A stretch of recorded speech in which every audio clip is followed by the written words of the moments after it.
Okay. Okay. Welcome everybody to Tanya, where we're trying to apply this to our daily life. I want to open up with saying that this is sponsored by Easy Roth, but sponsorships are always available. You can contact Mrs. Wolf, Rabbi Wolf, and the incredible work that they do. It would definitely be appreciated. The next thing I want to say is, and I said this in the beginning a few times, but I want to say it again because it's so important to give credit where credit is due. I'm following Stratner Ginsburg's curriculum. It's incredible. If you want to hear more, you can listen to more audio online. Reach out to me. I could send it to you. You can also go into the actual text of the Tanya and read it. There's so many Sfarim out there, and so many incredibly easy Sfarim to understand these concepts and to process these concepts. But it's important for you to just hear where I take this information from and bring it to you. Okay, and with that, let's begin. We are in the middle of Parakut Beis, and we're finally talking about the Beinoni. What do we want to understand about the Beinoni? So today we're going to talk a little bit about what is the difference between a Rasha and a Beinoni, and who are we? Because we've been talking about the terms, we've been talking about the definitions, but how are we supposed to look at ourselves?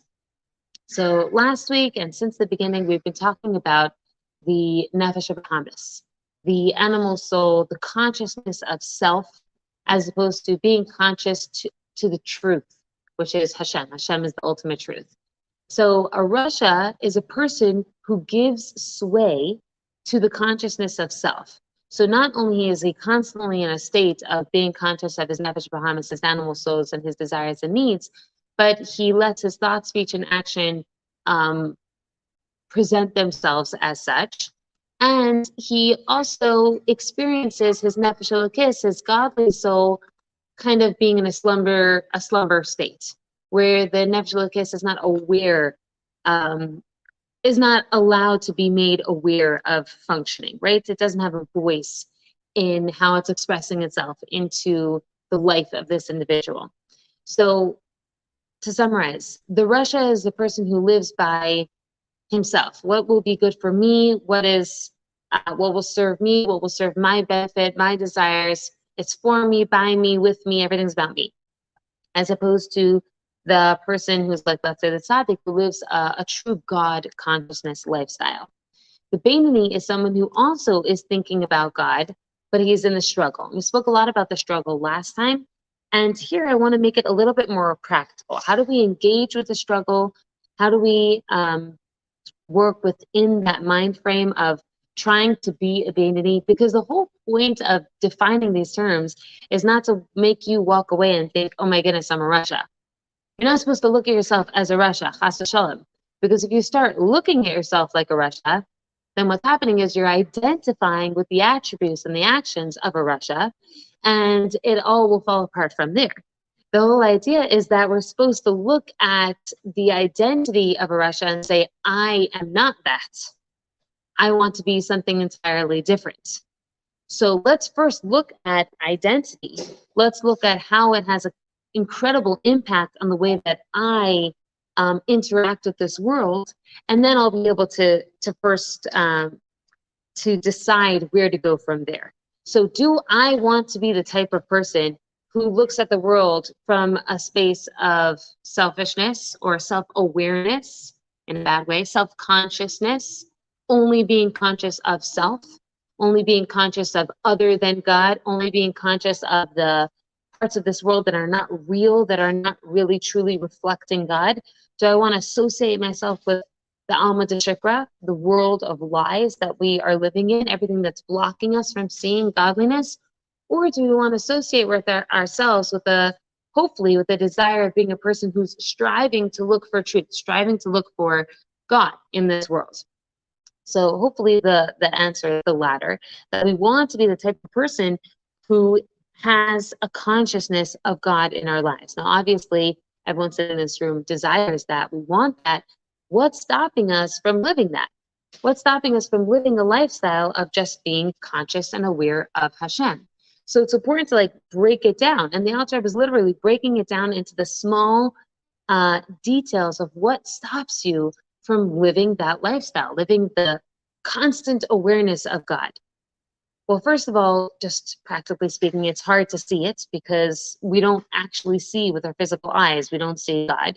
We see otherness. So that already is hard for us. Also, we are built in order to survive in this world, we are built to have a lack of consciousness. Hashem built us in a way that we have a consciousness and a subconscious. And when we do things from that space of just being subconscious, where it's just like things are just flowing and just doing things because we've gotten into a habit of doing things, we're not actually taking the time to be aware of how we eat, how we're sitting, how we're talking, what we're doing, because a lot of things go into autopilot. That's the way Hashem created us.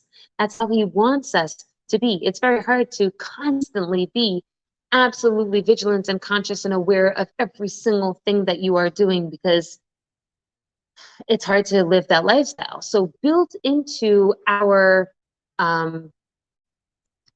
framework is a lack of consciousness, which means the nefesh habahamis, right? Which means the otherness. If we were to only live a deeply godly soul reality, then there would never be any autopilot.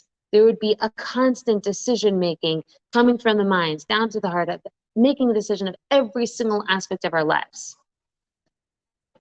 It's a very intense lifestyle, and we know some people who are very intense, and it's a lot.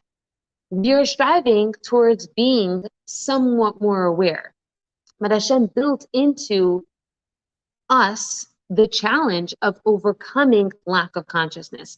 So what I'm trying to bring out with this small point is, why is it such a struggle for us to live in awareness of Hashem constantly? Because we forget. Why do we forget? We literally have lack of consciousness built into our nature, and it would be fighting against that part of ourselves, the autopilot, to be able to be constantly aware of God. So what can we do to work away from lack of consciousness? That's like the very first step. How do I start becoming more conscious and aware of my reality? How can I become even more conscious, aware of not even talking about God and the ultimate truth, just making decisions? And my lack of consciousness, where I'm always in a state of autopilot. So what can I practically do? Oh.